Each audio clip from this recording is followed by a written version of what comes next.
Welcome back, everybody. Today, I'm going to teach you how to sign out of Ryanair's website. Whether you're using a shared computer or simply want to secure your account after booking a flight, knowing how to properly log out is essential for keeping your personal information safe. First, you'll need to open your web browser and navigate to www.ryanair.com. Once the homepage loads, you'll need to log into your Ryanair account if you haven't already done so.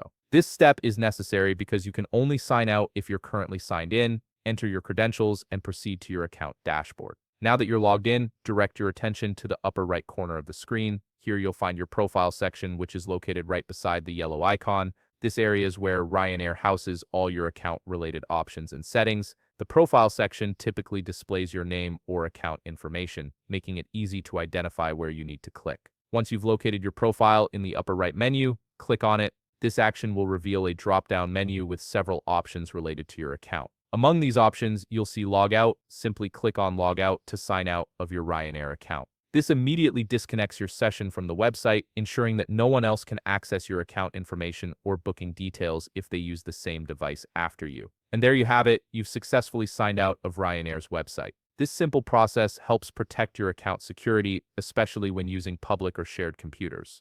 If you found this video helpful, please leave a like, subscribe, and see you in the next video.